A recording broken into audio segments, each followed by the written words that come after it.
Hai halo semua, kembali lagi dengan saya Alfi Maldova Tarigan, NIM 0320190083, mahasiswa Nurs 2B Stike Santa Elizabeth Medan.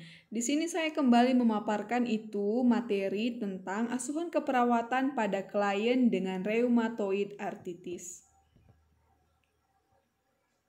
Yang pertama ada definisi rheumatoid arthritis, di mana rheumatoid arthritis atau RA merupakan penyakit autoimun yang ditandai oleh inflamasi sistematik kronik dan progresif, dengan target utama adalah sendi. Sendi yang dikenai terutama sendi kecil dan menengah secara simetris. Rheumatoid arthritis tidak hanya mengenai lapisan sinovial sendi, tetapi juga dapat mengenai organ-organ di luar persendian, seperti kulit, jantung, paru-paru, dan mata, menurut Suarjana 2014. Kedua, etiologi. Penyebab pasti RA ini tidak diketahui. Terjadi respon autoimun yang mempengaruhi membran sinovial sendi. Tidak diketahui apa yang memicu respon awal. Antibodi atau disebut faktor reumatoid sering ditemukan pada pasien dengan RA.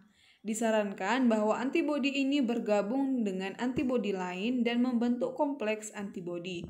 Kompleks-kompleks ini bertempat di sinovium dan jaringan ikat lainnya, menyebabkan peradangan lokal dan sistematik, dan mungkin bertanggung jawab atas perubahan destruktif RA dalam jaringan tubuh. Asal-usul faktor reumatoid tidak jelas, tetapi kecenderungan genetik kemungkinan. RA mempengaruhi orang-orang dengan riwayat keluarga penyakit ini 2-3 kali lebih sering daripada populasi lainnya, menurut William dan Hopper 2007. Baik, kita lanjutkan yang ketiga, ada patofisiologi. Inflamasi dan bahan kimia menyebabkan sinovitis peradangan sinovium ataupun lapisan kapsul sendi. Ketika peradangan berlangsung, sinovium menjadi kental dan akumulasi cairan menyebabkan pembengkakan dan nyeri sendi. Panus destruktif atau pertumbuhan jaringan sinovial baru yang disaring dengan sel-sel peradangan, mengikis tulang rawan sendi dan akhirnya menghancurkan tulang di dalam sendi. Pada akhirnya panus dikonversi menjadi jaringan bertulang, yang mengakibatkan hilangnya mobilitas. Deformitas sendi dan keropos tulang sering terjadi pada RA akhir.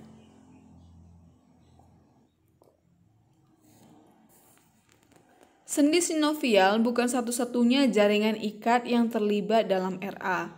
Setiap jaringan ikat mungkin terpengaruh termasuk pembuluh darah, saraf ginjal, perikardium, paru-paru, dan jaringan subkutan. Hasil dari keterlibatan sistem tubuh adalah kerusakan atau kegagalan organ atau sistem.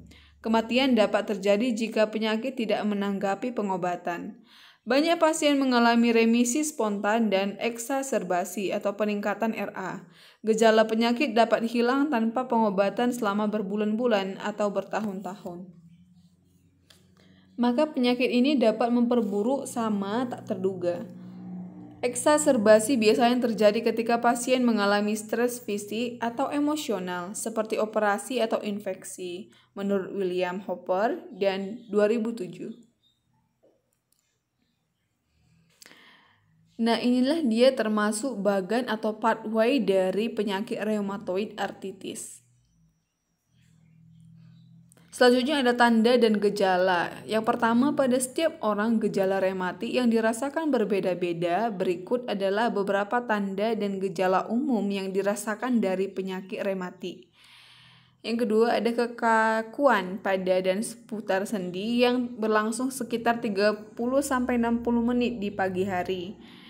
Lalu, bengkak pada beberapa sendi pada saat yang bersamaan. Bengkak dari nyeri pada umumnya terjadi pada sendi-sendi tangan.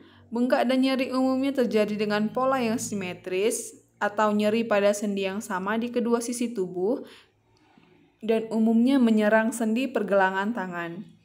Sakit atau radang dan terkadang bengkak di bagian persendian, pergelangan jari, tangan, kaki, bahu, lutut, pinggang, punggung, dan sekitar leher. Sakit rematik dapat berpindah-pindah tempat dan bergantian bahkan sekaligus di berbagai persendian. Pemeriksaan diagnostik. Tidak ada tes diagnostik spesifik yang mengkonfirmasi RA, tetapi beberapa tes laboratorium membantu mendukung diagnosis. Peningkatan sel darah putih dan trombosit adalah tipikal, kecuali pasien memiliki sindrom Felty. Sekelompok tes imunologis biasanya dilakukan, dan temuan khas untuk pasien dengan RA meliputi yang berikut. Adanya faktor reumatoid atau RA dalam serum, penurunan jumlah sel darah merah atau RBC, penurunan komplement C4, meningkatnya tingkat sedimentasi eritrosit atau ESR, tes antibodi antinuklear positif atau ANA, tes protein C reaktif atau CRP positif dapat menunjukkan agresivitas penyakit. Komplikasi. Jika reumatoid artritis tidak ditangani dengan baik dapat menyebabkan beberapa komplikasi, yaitu yang pertama cervical myelopathy, yang kedua carpal tunnel syndrome, yang ketiga sindrom Sjögren, yang keempat limfoma, yang kelima penyakit jantung. Penanganan dan prognosis. Yang pertama ada penanganan seperti pasien dengan osteoartritis, pasien dengan RA mengalami nyeri sendi kronis. Nyeri dapat mengganggu mobilitas atau kemampuan untuk melakukan ADL, tetapi obat sering dibutuhkan untuk meredakan atau mengurangi rasa sakit serta memperlambat perkembangan penyakit.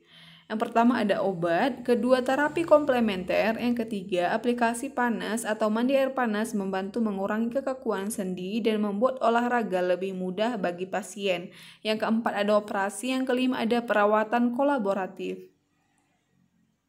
B. Prognosis. Beberapa kemungkinan prognosis umum untuk pasien reumatoid artritis adalah 1. Peradangan persisten, kedua kerusakan sendi multiple saat peradangan berlanjut, 3. Penurunan mobilitas dan rentang gerak, keempat nyeri dan kekakuan yang gagal membaik dengan pengobatan. Selanjutnya ada proses keperawatan yang terdiri atas 1. Pengkajian, yang terdiri atas anamnesis, pemeriksaan fisik. Yang kedua ada diagnosa yang muncul pada reumatoid artritis, ataupun dapat kita simpulkan diagnosa yang muncul seperti nyeri akut, hambatan mobilitas fisik, ketidakefektifan performa, defisit perawatan diri. Juga ada intervensi.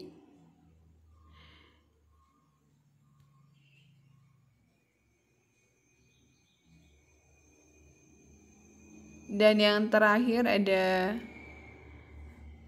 implementasi keperawatan. Dan yang kelima ada evaluasi keperawatan.